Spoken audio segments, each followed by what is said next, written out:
اس میں حکمت یہ ہے، داتا علی حجویری علیہ رحمت کا عرس منا کے، نصیر ملت پیر نصیر الدین علیہ رحمت کا عرس منا کے، حضرت پیر مہدی شاہ صاحب علیہ رحمت کا عرس منا کے، کچھ عشق مصطفیٰ اعلیٰ حضرت امام احمد رضا حضرت علیہ رحمت کا عرس منا کے، اسی طرح استاد العلماء شیخ الحدیث والتفسیر علامہ قاضی اطوار الحق صاحب علیہ رحمت کا عرس مبارک منا کے، دریائے رحمت شریف کے پیروں کا عرس منا کے، ایک پیر نے کئی اولیاء کاملین کا عرس مبارک منا کے، ہم عرس مبارک کے موقع پر استقبال ربیع الاول کرتے ہیں۔ اللہ کے پیارے حبیب کے جو غلام ہیں، غلام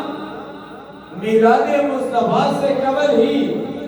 عرس مبارک کی محفل بنا کر میلاد مصطفیٰ کرتے ہیں، سرکار کے میلاد مستقبل کا استقبال کرتے ہیں۔ وہ یہ استقبال ربیع الاول ہے۔ مرکزی سیرت کے بیٹی ضلع اٹک نے بھی استقبال ربیع الاول کے حوالے سے 2 جمعے پہلے ہی اہتمام کیا۔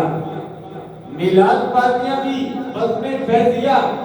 بزم خوشبوئے مدینہ، ایک نہیں 100 سے زائد میلاد پارٹیاں اپنے اپنے مقام پر سرکار کی نعتیں پڑھ کے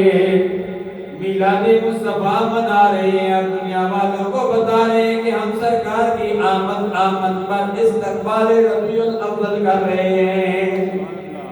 سرکار کی آمد کا مہینہ ربیع الاول آنے والے، ہم سے پہلے کہتے ہیں کہ آج میلاد نبی ہے،